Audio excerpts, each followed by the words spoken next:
Alrighty, we are live on the T Podcast today. Today we have a local entrepreneur, business owner, all things photographer, candle maker, freaking just every sort of entrepreneurial person you can think of is sitting on this couch across from me right now.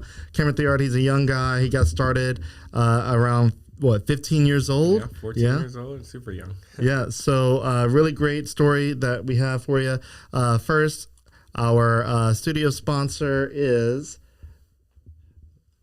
Optimize GP. Optimize GP is the optimized generator people. They are a great local company to get a whole home generator from. So if you're looking to power your home with confidence during any outage, you can check them out. They're really cool. I really appreciate them. They have a award-winning service department, top 5 in like the country. Basically, you can power your home during any outage, like I said, through a hurricane, because we're entering in that moment. So check them out at optimizegp.com. Control your power, control your life. Really appreciate our sponsors. And with that, enjoy the episode.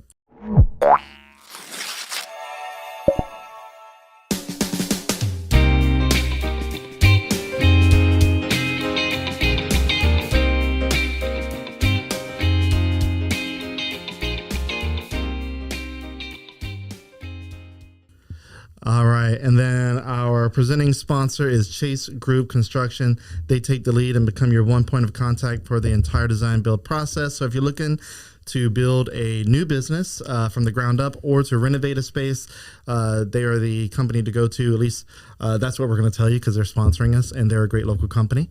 They build several really cool spaces around town. They built Fat Pat's in Broussard and Breaux Bridge.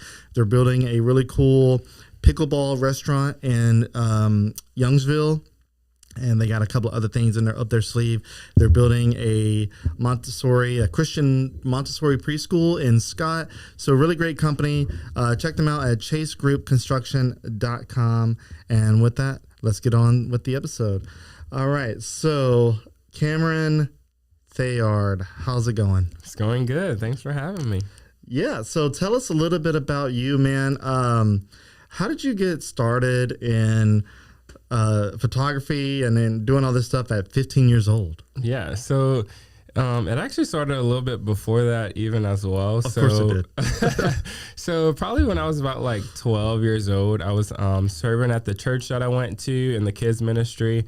And so we had different areas we could serve in. We could serve in worship. We could serve in media. We can serve in all different types of things. You chose media. So, of course, I chose media. So the little back corner with the little computer that many people looked over, didn't even know was there. So that's where I kind of started off, just doing like PowerPoints, doing like cueing the videos on the screen. And as I was doing that, it just kind of like started piquing my interest. Like I was always interested in like stage production. I was always interested in like camera work and just seeing how different productions did things. And so that just always piqued my interest. And so I would go to the kids' summer camp. I would do the recap video. I would film it on my phone. I would rent GoPros from AOC, take the cameras, film it, make something cool out of it. Yeah. Saying cool out of it, but looking at it now, it's like, oh, I started off there. But I would do that for my church. And then once I was 14 years old, a couple at the church asked me to film their wedding video. So at that time, I didn't at 14 years old. So my parents were they trusted you at that? Yeah, they trusted me. So I went home, told my parents, hey, a couple wants me to film their wedding video. And they're like, are you crazy? You don't even have a camera. You can't do that. This is these people's once in a lifetime day. And I'm like, no, I got it. So I borrowed a camera. I didn't even have a camera at the time. I filmed it. It was like this 40-minute long compilation video. And like I said, I look back on that now and I'm like, oh, gosh, look at where I started. What camera did you use at that time? It was a Blackmagic camera. Okay. I forgot the specific model of it. Where'd you get it from? So I bought it from Josh. He worked at Ascension at the time, and he was over like the media department over there. Ascension is now one of my clients. So looking back on it, it's like this full story of something.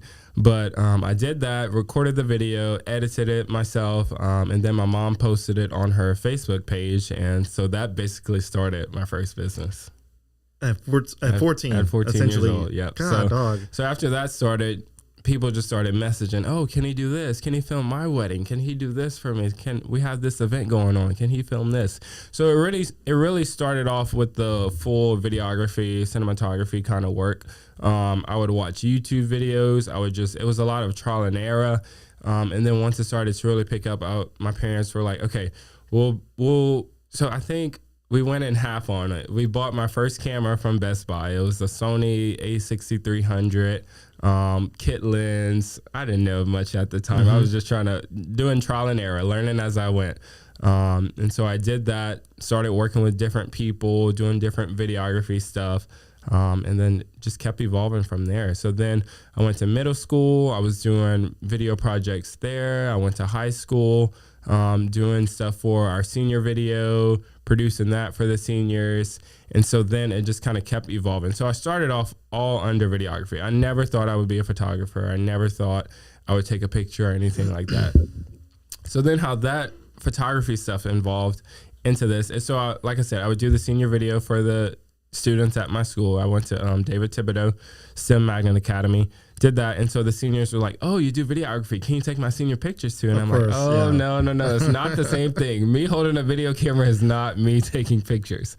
But then one day I was like, why not? Let me give it a shot. So I feel like that's where it started off with, like, anytime I feel something next coming, I like just take advantage of it. Like I hop on it. Like it's like a no-brainer thought of like, let's just go into it. What could go wrong kind of thing. Yeah. So I bought all the lighting equipment. I bought my flash equipment. I bought like the trigger, all that stuff.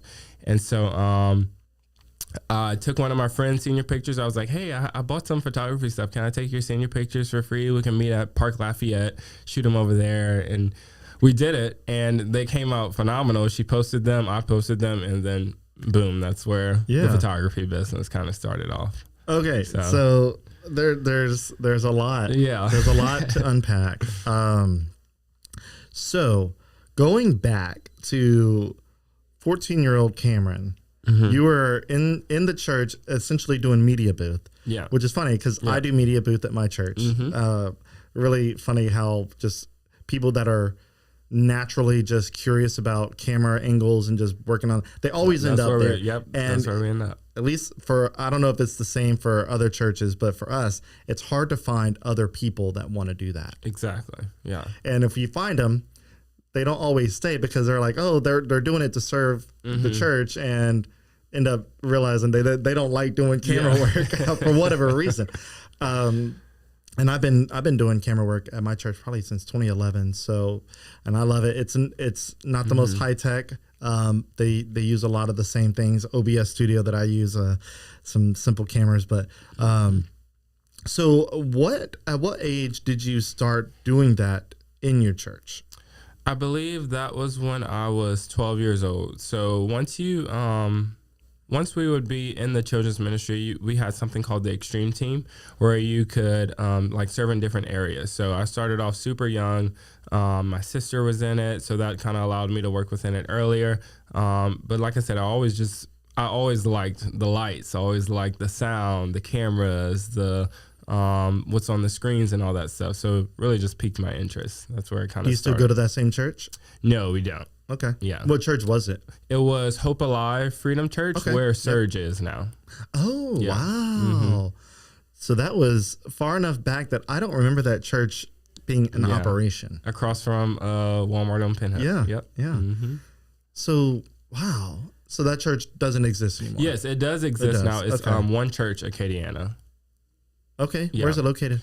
In kind of near Scott area, Lafayette. Yep. So it was, Pastor Bobby is the pastor, and Pastor Nicole McDowell is the children's pastor. She kind of started me off into this. Yeah. So do you do camera work at the current church you go to? So the current church I go to is Live City Church, and I do all their photography stuff. Of course you do. Yeah. Like they'd be ridiculous not to say, hey, look, we're going to take advantage of the gifts that you have here. Are you originally from the Lafayette Acadiana area? Yes, I am. So we live in Broussard right now. I still live with my family. We've lived there probably about 14 years now. But started off there, went to school, Catherine Drexel in Broussard, went to middle school at Broussard Middle, then went to high school at David Thibodeau in Lafayette, and then I went to UL, but we'll get to that later. Yeah. So as a young person in the Acadiana area, do you feel like this area, in your perspective, has been a good place for a creative person like you? 100%. Okay. 100%. From the start of it, like I said, there's always been the opportunity, even like at 12 years old, for me to work with something in this to get my start in it. And then we had resources like AOC where like, hey, I don't even have a camera right now. I can go over there, borrow one, sign out for it, bring it back kind of thing. But I definitely see the growth in it over the past years, even within myself of like what we're bringing to Lafayette kind of thing. The creative field has always kind of been here. It was starting off like when I was like 16 years old. We had like photographer and videographer and model meetups here in downtown and things like that. So just being able to start within that and then bring what we've brung, I guess that's the word, brung to the city with like the Yard studios and things like that. I've always like seen like this is like a place for that. Okay. Yeah. Because typically people in your industry, the profession, that creative field, but you know, they seek to move away. Right. You know, usually places like the obvious Los Angeles, New York, where that type of industry is bigger. There's a lot more people there. There's just a more of a community of those types of creatives. Yeah. Have you ever thought about, has that thought ever crossed your mind as a young person to move away to go to those places? Or were you adamant about making Lafayette the area work? I think I was adamant about making Lafayette work, but like those thoughts have always been there of like, oh, I don't think I've ever had the thought of move to Los Angeles or move to New York or even like the industry that's in New Orleans like that. I don't think I've ever had the thought of like moving there. I've definitely had the thoughts of, oh, there's potential out there. There's clients out there. There's lots of opportunities and things like that. So my thing has always been like, I'm going to build my foundation here in Lafayette. Like I have, I guess just as at a young age, I never even like at 13 years old, I wasn't thinking about moving to New York for what I was working with. I was about building what I could down here. So like, I guess I've just been so young in the process that like where I am now I'm thinking about those opportunities in Los Angeles or New York, but I've built my foundation here. And so like, this will always kind of be like home base for me, but like, I'm definitely open to and exploring it now of like opportunities in New York where I might fly out there for the weekend. I might fly out there for a week and then service my clients out there and then come back here and just handle what we've built out here. Okay. Yeah. Well, we got a couple more minutes to kind of, Gavin, I want to dive into some things. So you mentioned you're exploring those areas and you have clients out there. So like, how many clients do you have? Like, how did you get those clients? Like, so I don't have a lot of clients like out in New York or LA right now, but I've been like building portfolios out there. So like we've done probably about 2 team trips to New York. I've brought my whole team there. We've shot content. We've done like crazy stuff. We've gotten a billboard in Times Square. So all that stuff kind of just like builds the foundation of, okay, New York is a possibility. Like if we can do what we've done out here, going like even like some of our work is like comparable to like the big dogs out there. So it's like we have the vision to do what we can for like people out in New York or for ourselves in New York. So like we've done a brand trip for our candle brand, which we'll talk about later too, to New York. And we've shot content like all around the city, all around, just giving it that big city vibe. So like anything is possible, basically, my mind goes to when I think about something like that. Well, cool. I'm going to go ahead and get my final sponsor in. It's the Music Academy of Acadiana, Acadiana's top choice for music lessons. So if you're young, old, brand new to music or experienced, they have all kind of resources, tons of instructors, 500 students in and out each month. So if you want to learn music, check them out. They have an award-winning in-house studio where after you learn music and get better at it, you can actually record a full album there. Lots of, I don't want to say famous people, but well-known artists get their music recorded there, and it's really cool. They also teach audio production, so if you want to help people's music sound better, maybe you don't have a great voice, nobody's judging that, but you can help music sound better by doing that. Check them out, musicacademyacadiana.com. They're a great local sponsor, and we appreciate them. Okay, so I want to go back to something you just said about the big dogs in the big cities. So what do you mean? You obviously, you said your work is comparable to the big dogs. What is considered a big dog today? Because in my opinion, a big dog in the 90s is not a big dog today. Or even the early 2000s. Right. I see where you're going with that. And I think social media and just marketing nowadays has a lot to play into it. So like, for example, you could have those big dogs who have been around in the industry 30 years, 20 years. Name drop a couple big dogs. What is a big dog to you? No. But like, let's say it might be a person or just, I don't know, an agency who might have been around for 20 years, like has been doing this for a very, very long time. Okay, so you're talking about agency work. Yeah, correct. I'm thinking brands. So that's what I was saying, name drop. Yeah. But so agencies. Yeah, but social media has become such a resource nowadays. So like anybody who's consistent or like doing top quality work and producing it and showing it can rise up to that level so much faster than it's taken those agencies or people who've been in the industry 20 years to grow to that. Yeah. So like just being able to stay consistent with the work we're producing down here for our clients, just doing outrageously crazy stuff that like grabs people's attention. That's the type of work that I'm saying is comparable to like the big dogs. Yeah, got it. Yeah. What do you say to, you know, the I guess the small mindset, that's how I'm gonna frame it, of people saying that, you know, they don't need an agency. They don't need a marketing agency. They're just going to do it themselves. And they may or may not be able to do decent work. Are agencies a dying breed? Obviously, you are an agency, so you're probably biased. But I want your honest opinion. Yeah. Is that something that you see is still relevant in marketing and talks of like independent social media influencers and all that good stuff that brands are connecting to, or are those brands connecting to an agency that's connecting to an influencer? I think it's going that route a lot where those brands are connecting with the agency and the agency is funneling a lot of that marketing push where they're connecting with the influencers, they're running the ads for them, they're creating the content. Because you got to think about it like this. If a brand might have like one in-house person, that one in-house person can't do what a full team of 12 creative brains can do, kind of thing, or produce the level of things that they're producing. So I don't think the agency route of things is going anywhere anytime soon. I think if anything, it's being even more capitalized on now. So like you have all types of different things that agencies are doing. Agencies are like branching off into AI stuff. So like it's ever evolving. And I think agencies can evolve much faster with what's going on within the world and like be able to service a wide range of things versus like an in-house team or like an in-house one person that a brand might have can do for them. Yeah. You mentioned AI. That's a big point of contention for a lot of people, especially creatives. And I've been using the earlier version of ChatGPT, or started using it in 2022. It has evolved quite a bit, just AI in general, and it's gotten pretty good at simulating what a professional graphic designer and at this point even videography and cinematography is able to do, with some hiccups along the way, of course.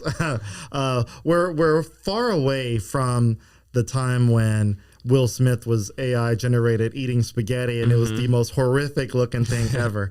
And it's now pretty good. What do you say about the use of AI in a creative space? Do you guys use it? Is that something that you're trying to not get into? Do you consider it a tool? Do you consider it an adversary? I know I'm throwing a lot out there for you. Yeah, it's definitely resourceful, meaning like you can get stuff done a lot quicker. Not necessarily that we use it a lot. I think we probably might only use ChatGPT for ideas and stuff, but I'll get into that. But like just seeing it in the industry and what it's doing, it's becoming just more resourceful and like being able to do stuff much quicker. So like you see you might see the AI generated product stuff. You might see video stuff every now and then where like, I think the last thing I've seen was like the tie where it moves as somebody's walking or something like that. I don't think it's ever going to like replace full on like CGI stuff like that. I don't think it'll ever go that in depth with it. I don't know. We might see. It's crazy how fast it's moving. But just within what we use it for, like being able to help out with ideas and stuff like that. I always say like ChatGPT is great, but I don't think it can ever replace a full on like human brain or like creativity in a room. So like we might use it for we might be stuck where we're like, okay, we need some ideas or like we need some help. Like we'll go to ChatGPT and be like, hey, we need help with this. We need help with this. And then like it might give us some like corny ideas back. But like once we see something and we're like, wait a minute, what if we did this? What if we did that? And then it's like this, we bounce off these crazy ideas in the room and it's like, okay, we got here from that. Yeah, I agree. I agree with that because I think of it kind of like you said, a tool, but almost like a fire starter where, you know, you're as a person, maybe the ideas you have just don't vibe with yourself. Right. And so you need to like get a little spark and you're like, you know what, let me just throw what I have that I'm thinking about with ChatGPT and see if there's like a nugget of something that it'll throw back. I can pull something. Yeah. And sometimes it's like, wow, I didn't think about that. And then you can evolve from that point. Yeah. Specifically, I have an experience with something I'm working on. I don't want to divulge it too much, but I needed a name for it, a better name, because the name that I had was a little corny. And then I was like, I need a little bit more out of this. And then it came up with a name, and it was just, it felt so good. Yeah. I was like, and I'm trying not to say the name because I'm not sure where this is going to go. But, you know, and like logo creation. Right. Like 3 years ago, it was horrible at logo creation. I would throw a logo at it or like an idea, and it would just, it was just ugly. And I'm like, okay. Even just things down to like business and entrepreneurship. I'll talk to ChatGPT and be like, hey, this is where we are as a company. This is our finances. This is our sales. Help me come up with a 12-month strategy of what we should do. I think I will like feed it some stuff and like it really becomes almost like a business consultant. Like it'll be your sales manager. It'll be your finance manager kind of thing. So it's very resourceful as being like an entrepreneur within it a little bit too, I guess. Yeah. So I don't want to stay on AI too long because I know some people may have certain feelings about it. I have my own feelings, you know. I love it and I hate it. Yep. I think that's kind of a lot of people right now. It's like, it's so good that you gotta love some parts of it, but it's also so good that as a creative person or anything that may affect you job-wise, you're like, okay, I kind of hate it because it's like, what am I doing to be better than a freaking, you know, robot? Like little freaking Terminators over here coming out of the ground going like, I got your job. There is a business in Lafayette. I don't know if I mentioned this already in a prior episode, but and I think I did because we were talking about AI with my prior guest last week. He's a musician and he uses AI to kind of help him with song creation and like ideas and stuff like that. And I told him there's a local business that is using AI, in my opinion, in a way that's disingenuous and using it to create product photography of people and their product in a way that doesn't truly reflect their business. And it's weird for me. Like, it's like, okay, I don't feel connected to this company anymore. Not that I did that much, but it feels so far less authentic than being just more raw with it versus using this highly edited looking AI created stock photo art of your name on a product or a packaging that's not your packaging to begin with, and you're using people's likenesses. It's whether they're real likenesses or not, they're people in the image that don't live here. Yeah. You can never replace personal brand marketing. Like that'll never go anywhere. So like we preach that a lot with like some of the clients we work with, like just showing the founder's message, showing like real authentic people of where you are and stuff like that. Even like with our companies and things like that, I'm starting to learn like I have to be the face of things more. Like nothing can like replace that if I'm the founder of it, kind of thing. So personal brand marketing and just being raw, authentic with marketing and things like that can never be replaced. No, yeah, I think that's good. Obviously, you are the face of The-Yard. I mean, it's your last name for God's sakes. But yeah, man, I don't want to hang out on the AI too long. But yeah, I just had to ask you about that because as a creative person, that's right. I have a friend of mine. We go to lunch once a week, every week, and have been since 2018. Whenever I left golfballs.com, and that's where him and I met, and we talk about over the past 3 years, literally what AI is doing, how fast it's moving. He's a software engineer, so it's also getting really good at coding. And he was expressing worry about it, and I'm like, look, I think you're good. I think at this point. Now, it could get worse. It could be much more powerful in the next 2 to 3 years, and it will be. But I told him, I said, you should think of AI as a tool, and also to the point to where there will always need to be a human that oversees what it's putting out, because let's be honest, it hallucinates, it does weird things, and you're like, no, this does not work.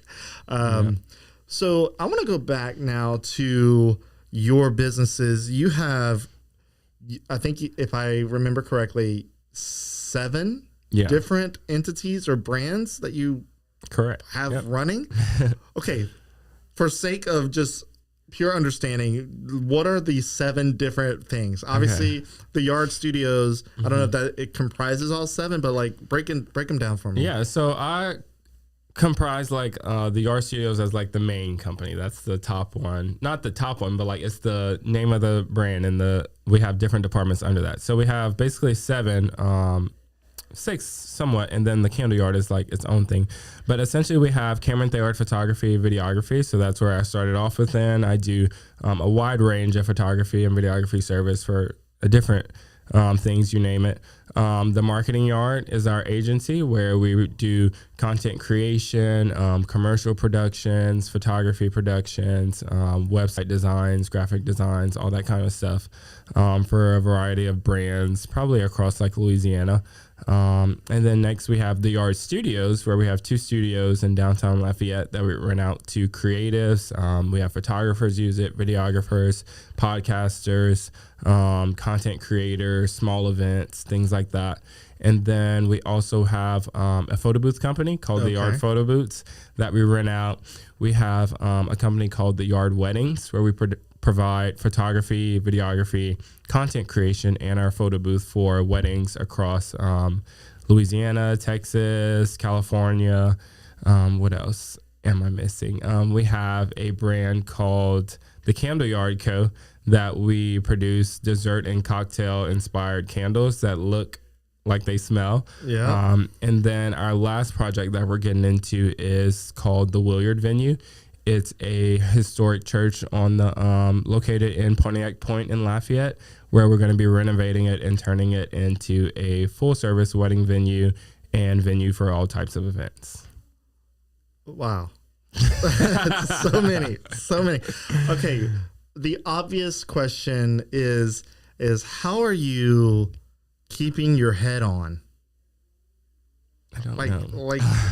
Like whenever you made a post recently, and you said 7 different businesses or brands, I'm like, first of all, how are you like thinking about each one independently and together at the same time, and being able to operate each one? Obviously you have a team, but you are in your face is in every aspect of it.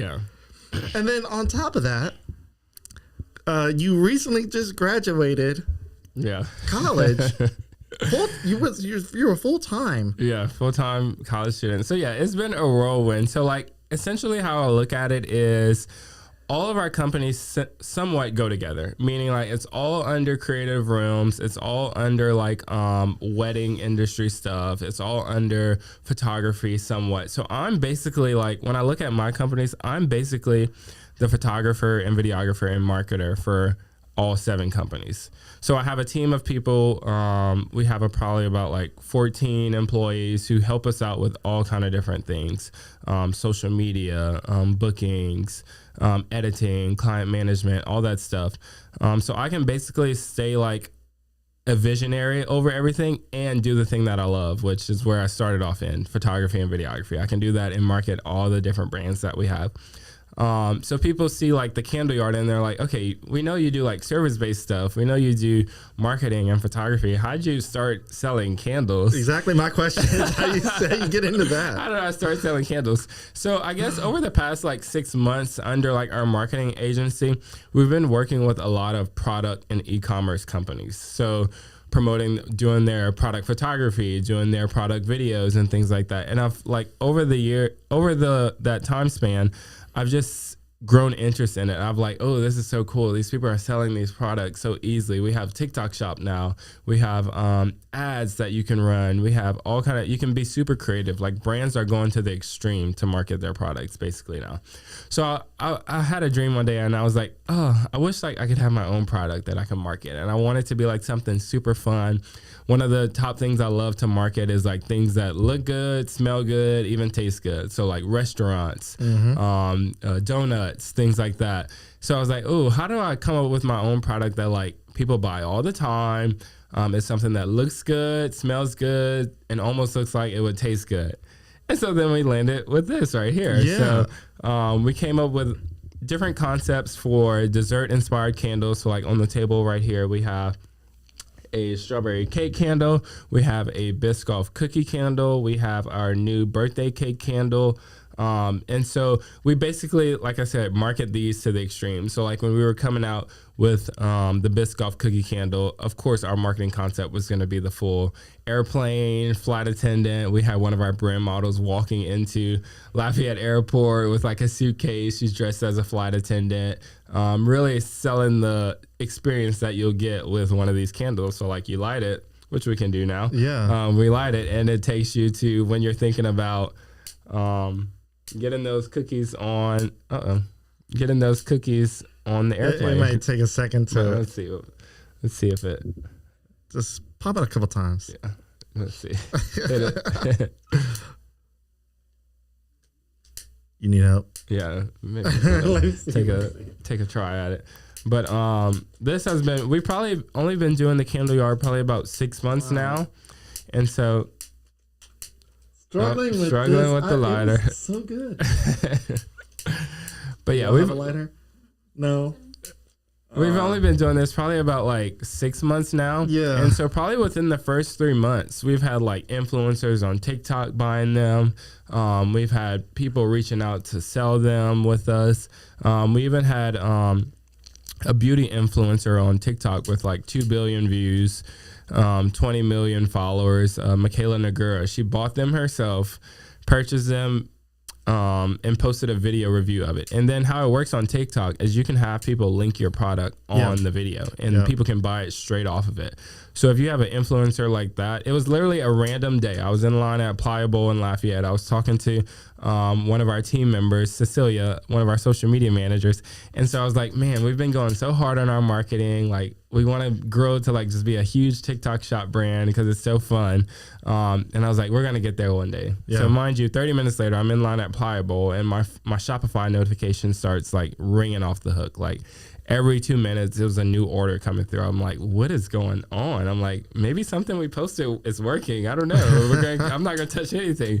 And so I'm on the way home. I'm telling my parents, I'm like, yo, we're going to have to go get like all the candles out the storage. Like we have so many orders coming through. At this time, probably like 2 hours after that, it's a new order like every 10 seconds. I'm like, oh my gosh, we're going to sell out in like no time, probably like tonight. How many candles did you have in storage? At that time, we had probably about 800 candles in stock. Because when I initially started it, probably about 2 months before that, we started with like 1,500 candles. We started with. So at that point, we had about 800 in stock. Michaela had posted her video. At that time, I found out she had posted her video. I saw the video on TikTok. It was going crazy. People all over in the comments were like, oh my gosh, I just bought one. And so I'm like, oh my gosh, we're going to sell out in like no time. So that night we had sold out. And so just being able to see and like just how far marketing has come within businesses where like you have a platform like TikTok Shop where people can buy your candles, post a video about it, link it in their video, and basically sell you out like that. Or like you become so sustainable where like you're growing and you have the inventory to accommodate things like that, where it's just crazy how far like marketing has come and just being able to have resources like that to be able to market and sell our product. So I know your mom is or at least she was a momager. Yeah, she's still the momager. Okay. Yeah. Who's managing the candle side of everything? Because you're the photography, videography guy, and you still like to do that. Yeah. Right? Yeah. Or, I mean, because a lot of people with their small businesses, they started out of a passion for doing a certain thing.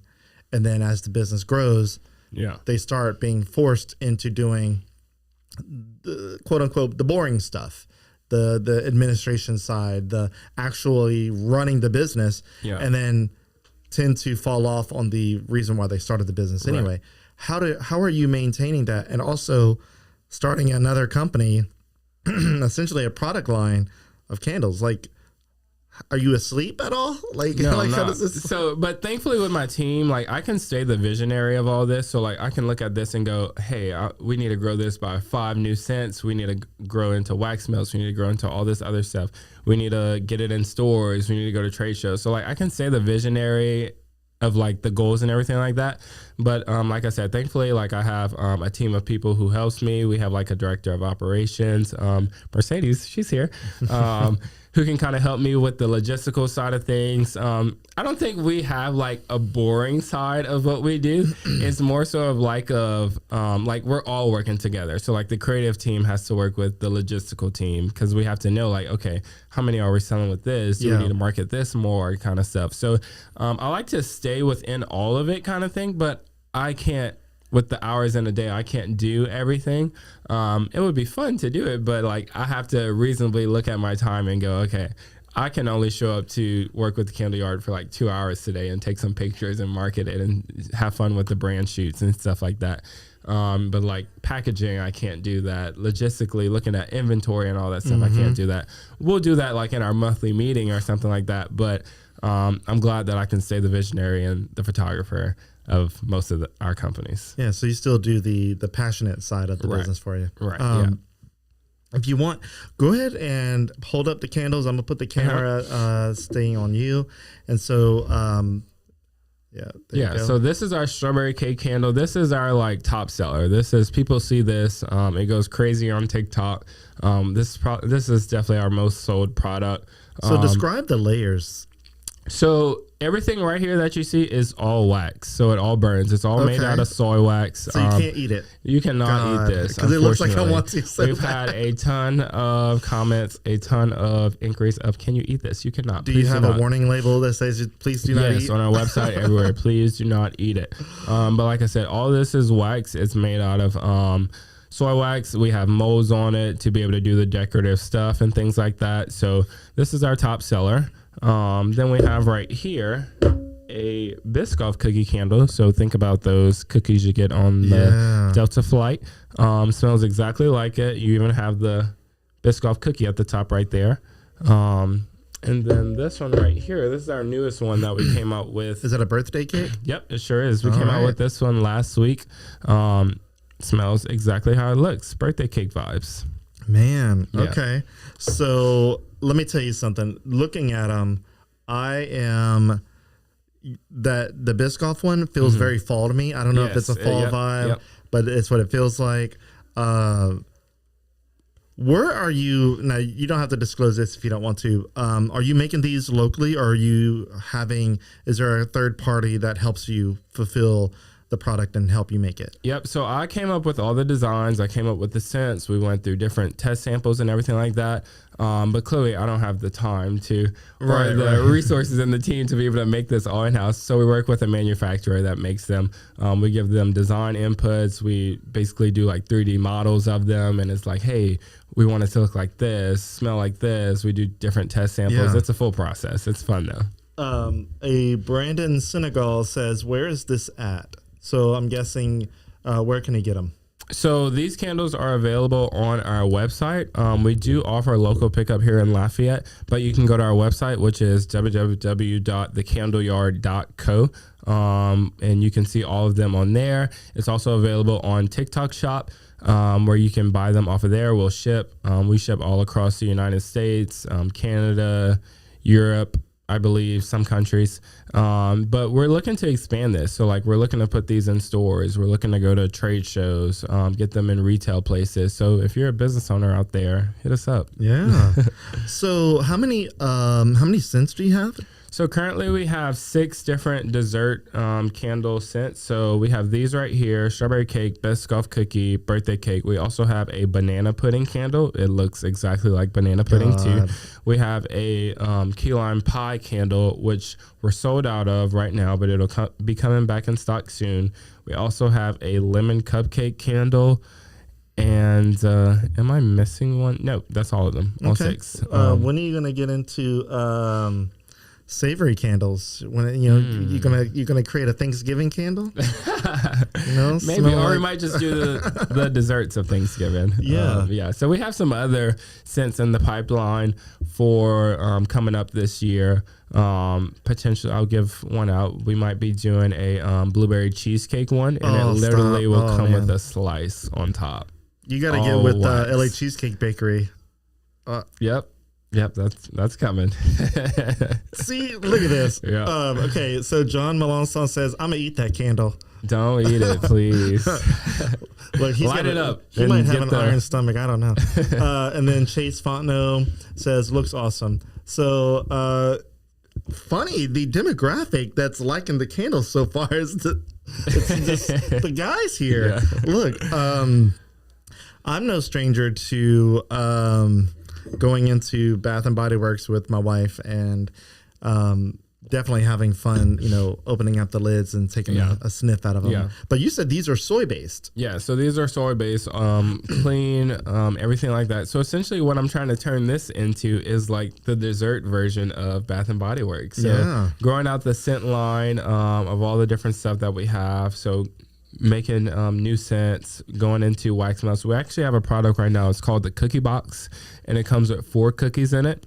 Are they edible? No, they are not edible either. But you can put them in a wax warmer, and it'll smell like the cookies. So like we have a chocolate chip cookie in it. We have a berry cocoa one, a sugar cookie, and an oatmeal cookie in the box, and it looks like the cookies as well, but it's all wax melts. So we're trying to grow the product line, turn it into something big. So we're going there. It's a shame that it makes someone salivate. It really is, because sorry. God. Okay, another comment. So John Malonzo says, no shame in my candle game. Desiree Lamel, is that right? Smelt them recently, and they are amazing. Smell even better than they look, and they look delicious.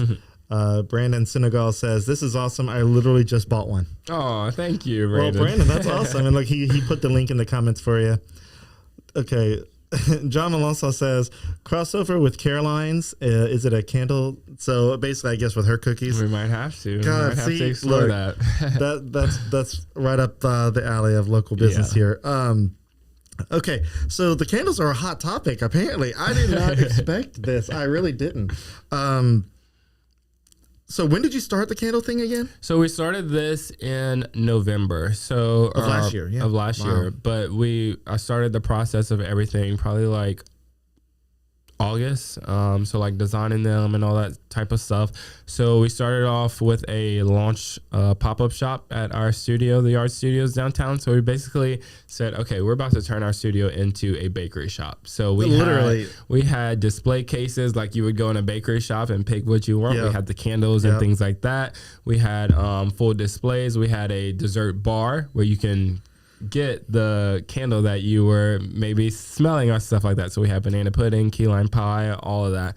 We had we also have cocktail candles. So we had like a bar set up with the cocktail inspired cocktails and things like that. And then we launched it online later that month in November. So we went through Christmas. It was a big launch for like people buying for gift giving and things like that. We did some pop-up shops here in Lafayette, like Art Walk and things like that downtown. And then we've just been going heavy on online sales over the past couple of months. And like I said, we had that influencer post us, which really like catapulted a lot of stuff, but sold us out and kind of thing. I mean, sold y'all out. That's good. Yeah. So you said you had in storage 1,500 to begin with candles, right? Correct. And then 800 whenever the thing started going viral. Yeah. And so then we had to sold restock, out of those. Yep. Sold out. Had to restock, come back with a big launch push of it and things like that. And so how many more did you order after that? I believe I ordered about 3,000. Okay. And where are you at with those? Are you selling those pretty good? Yeah, we're selling them. Okay. Yeah. All right. Yeah. It's been fun. Yeah, man. This is quite fascinating. I'll be honest, man. Whenever I first saw it, I was like, what is he doing? Like, I was like, this guy's crazy.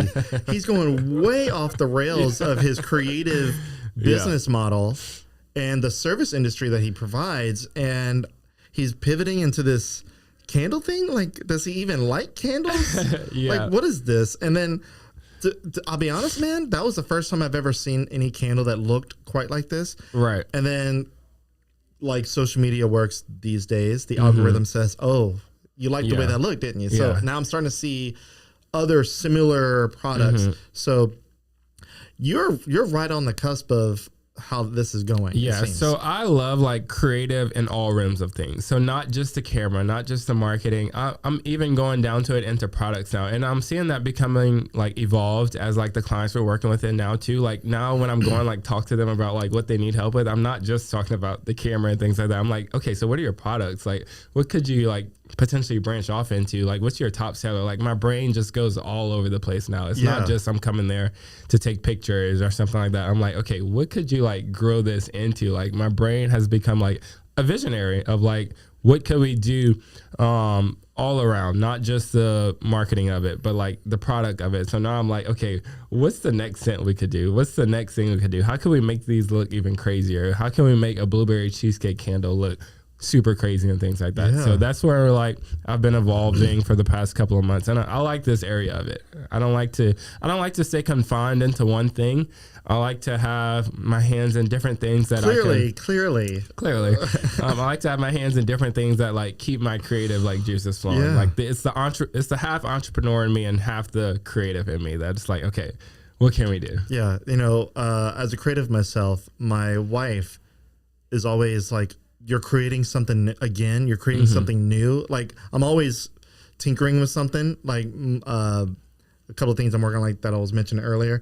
And she's like, "But don't you have all this other stuff?" I'm like, "I do, I do." But I also like looking at this. So we're at 48 minutes here, and another comment. Hunter, I'm gonna butcher that last name. Ogle. I don't know how to say that. Ogle. I don't know. He says the man. So I'm sure he's talking about you. Okay, so we didn't really talk a whole lot about your college journey here, which is another layer, like literally a lasagna. Your life is a lasagna here. And where does college fall for you?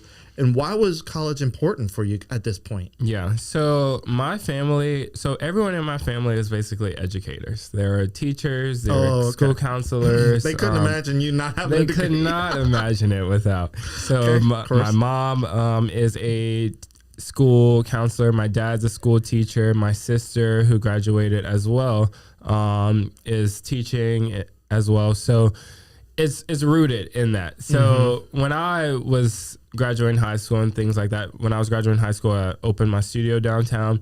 But my parents were always like, okay, you have to go to college. You have to do this. Not that I have to. Like, I chose to do it, too, because I'm like, okay, I'll go to college. It'd be fun. I'll go to class. I'll go on campus. I'll go to the football games. I didn't have time for any of that. But I started the first year on campus. I was living on campus at UL. And as I was doing it, I was like, oh, my gosh, this isn't going to work. This isn't going to work. So, like, I went through my first 2 semesters and I was ready to give up. Like, I was ready to drop out. I was like, okay, I have my businesses. I can just do that full time. I don't need to be over here kind of thing. And like, even some people would tell me like, oh yeah, you don't need to go to college. You don't need to do that kind of stuff. But like my parents were like, no, like you need to do this, have a backup plan if something were to go wrong or something like that. And so I found something that worked for what I needed to do. So I switched my major. I went into the online program at UL. I was able to do that at like semi my own pace. I could do it at night when my schedule wasn't too hectic. So I was able to do that. I was able to get it done basically. So I did 3 years of that. I basically did my homework when I would get home at 9:00 p.m., hurry up and do it before 11:59, and things like that. So I got it done. Yeah, and you so did. That's how we're here. You did. How long did it take you? So it took me 4 years. 4 years, so it wasn't too long. Like looking back on it now, it went by so quick. Like I was sitting down in the convention center the other day with like for graduation. I was like, oh my gosh, I'm like here already. I'm like, this is crazy. Like I'm done. So yeah. It was I would do it again. Like I would do it through the online program, just to kind of show people that like you can do both. You can go to college. You can get so like I was able to study business. So I might have learned some things out of it, but right. like a lot of the stuff I've been learning as I've been doing it. So like just being able to have that in my back pocket and have it as something like that I did, it felt good. Man. Yeah. Congrats to you. And you have your I have my stole that I wore for graduation, and it has all the companies that I have. In our branded color orange. Yeah. Yeah. Super cool. Yeah, so you have all the companies on there. May I see it real quick? There you go. Yeah. God dog, dude. Oh, look, I love that you play off of your last name here. Yeah. So like most people can't pronounce my last name. So it's Theyard, but like most people read it and they're like, oh, The-Yard. And I'm like, oh no, it's Theyard. And then one day I was just like, why not? Let's just play into it. Nobody can pronounce my last name anyway. Yeah. It works so perfectly. Yeah. I almost think, this is probably a thought that has crossed your mind. And if not, I feel bad that I'm going to say this. Like, the ice cream place. Why don't you franchise an ice cream place? The-Yard milkshakes, man. So, oh my gosh, it's a crazy story. So when I was super young, before I was a photographer, I was a DJ. Before I was a DJ, I was a baker. When you were 6 years old DJing? I was 11 years old DJing. Okay. Like I was getting booked. Like people were paying me. Like I was getting paid $100. I was like, oh my gosh, yeah, I'm making money out of this. Lord. But like I've always been fascinated with the Yard milkshake brand, and like I've looked on their website, like at the franchise. I've seen them on like Shark Tank and things like that. Yeah. Super cool business. You watch Shark Tank? Every now and then. I've seen them on Shark Tank. I've seen Scrub Daddy on Shark Tank. Like just being able to see Scrub Daddy is obviously the unicorn right. of that. The evolution of like the exposure that they get, and like just how they're able to like revamp it or rebrand it and things like that. It's super cool. Yeah. It interests me. I used to watch Shark Tank religiously. I fell off of it this year. I don't know why. I guess, the Christmas season and whatnot. But, man, so the smell of the candles is permeating through the air. I wish we could have lit one, but my lighter was still not working. Not lit. But let me, gosh, these smell so good. Okay, and how much does a candle go for? So these right here, these are $26.95. Yeah. Okay, so that's right in line with Bath and Body Works. Yep. Yeah. Except Bath and Body Works does not look like this. Has cells, and it doesn't look like that. Yeah. And also, I think Bath and Body Works is chemical based. Yeah. If I'm not mistaken. I'm not 100% sure, but like I know that what is there something like parabens or something? I don't know. Either way, it makes like if you have like a certain air filter in your house and you light these candles, the one from Bath and Body Works, I know that they can turn certain air filters black or like gray. I've had that happen. I was like, that's strange. I didn't realize there was that much smoke coming off of it, I guess. So the benefits of soy are what? So it's all clean. So like this is good for like you can light this around pets. It's clean in the air. You most likely will not have black your filters turning black and things like that. But when we were developing these, I was researching all kind of different stuff within like different waxes, different things like that. Yeah. So okay. Well, couple more things here before we go. What's next for you? You have like an 8th and 9th, 10th company planned? No, I say no. But you say no. I mean, you're gonna come up with something. Yeah. No, right now we're really just focusing on growing what we have. We're like I said, we're about to start the project for the wedding venue here in Lafayette. That is going to be a full renovation of the historic church at 7th and Jefferson. And what is it called? It's going to be called the Williard venue, but it's the old Davidson Memorial church, but in House of Faith as well. But the building has been sitting for, I believe, the past 2 years. So there's lots of work to be done to it, but we have the vision for what it's going to be and what it's going to bring to this area, a different experience for like a venue. So like you're going to have that Italian style courtyard right there. You're going to have the historic but modern chapel that you can't really get around here. You're going to have a speakeasy style cocktail bar in a venue that you don't really see around here. So we're really excited about that. That's what we're going to be starting next. The renovations and all that should be starting soon, and we're expected to have all that done by the end of this year. So we are taking bookings for 2026 and 2027.